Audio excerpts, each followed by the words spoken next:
Assalamualaikum warahmatullahi wabarakatuh. Perkenalkan, nama saya Sri Hafifah.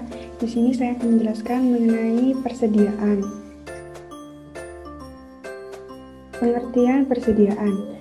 Persediaan merupakan barang berwujud yang dimiliki oleh perusahaan yang dibeli untuk dijual kembali atau lebih dahulu melalui proses produksi dalam periode normal perusahaan.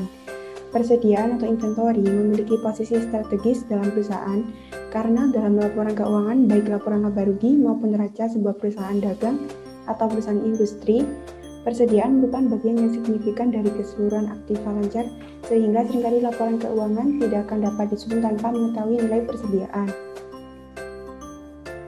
Klasifikasi persediaan. Yang pertama, persediaan barang dagang. Persediaan barang dagang dibeli dari produsen atau agen atau wholesaler atau sumber lainnya untuk dijual kembali kepada konsumen tanpa mengalami perubahan bentuk. Contohnya pakaian jadi, mobil, makanan ringan, minyak kemasan, dan lain sebagainya.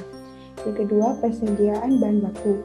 Persediaan bahan baku adalah barang yang dibeli atau diperoleh dari sumber lain sebagai bahan mentah atau utama atau bahan penolong untuk selanjutnya diolah menjadi barang setengah jadi atau produk jadi.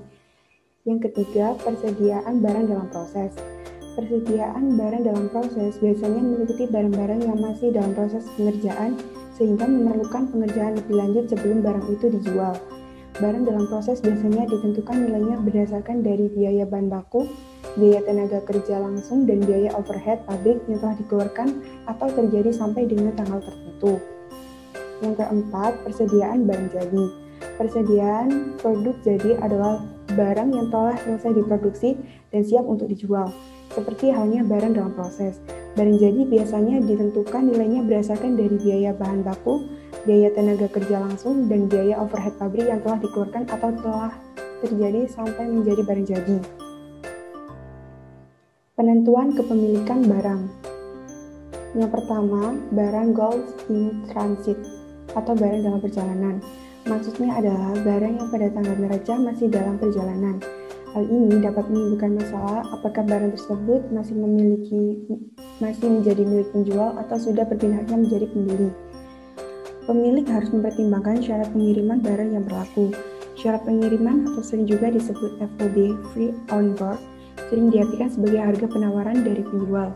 Terdapat dua syarat pengiriman yang berlaku, yaitu yang pertama, FOB Shipping Point, hak atas kepemilikan barang berpindah kepada pembeli ketika barang-barang tersebut keluar dari gudang penjual atau ketika barang telah diserahkan kepada pihak pengangkut atau ekspedisi. Hal tersebut berarti pihak pembeli harus segera mengakui persediaannya pada tanggal neraca meskipun barang tersebut belum sampai ke tangan pembeli. Apabila terdapat biaya angkut pembelian, maka pihak pembeli yang menanggung biaya tersebut dan dicatat sebagai menambah harga perolehan persediaan barang dagang. Yang kedua, FOB Destination. Hak atas kepemilikan barang baru berpindah pada pembeli ketika barang-barang tersebut sudah sampai ke tangan pembeli. Seluruh biaya yang muncul hingga barang sampai ke tangan pembeli ditanggung oleh pihak penjual. Dengan demikian, pembeli harus segera mengakui persediaan barang pada tanggal neraca meskipun barang-barang tersebut masih dalam perjalanan. Yang kedua, barang yang dipisahkan, segregated goods. Barang-barang ini dilakukan pada suatu transaksi penjualan barang dalam jumlah yang besar sehingga pengiriman barang tidak bisa dilakukan sekaligus atau pengiriman dilakukan dalam beberapa tahap. Meskipun demikian, barang tersebut hak kepemilikannya sudah berpindah ke tangan pembeli. Hanya saja secara fisik belum seluruh barangnya sampai ke gudang pembeli, sehingga pada saat tanggal neraca, barang-barang yang sudah dipisahkan harus dikeluarkan dari jumlah persediaan penjual dan sebaliknya, pembeli dapat mengakui persediaan dalam neracanya. Yang ketiga, barang konsinyasi atau consignment goods. Saat ini banyak perusahaan menggunakan sistem konsinyasi atau titipan.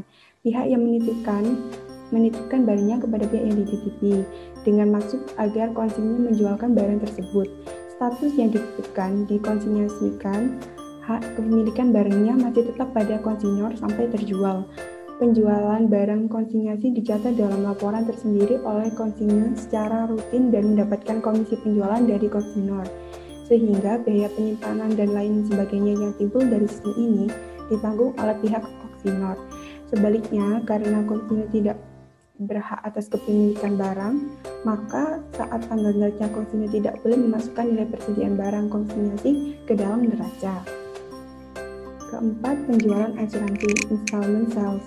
Salah satu strategi dalam meningkatkan penjualan adalah melalui penjualan asuran. Dalam transaksi ini, pembeli dapat membeli barang yang diinginkan tanpa harus menunggu sampai uang terkumpul cukup karena membeli secara mengangsur.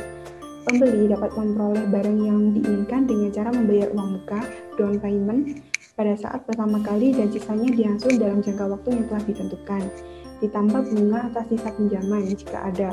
Contohnya adalah penjualan barang elektronik, perabot rumah tangga, mobil, rumah, sampai dengan perjalanan wisata.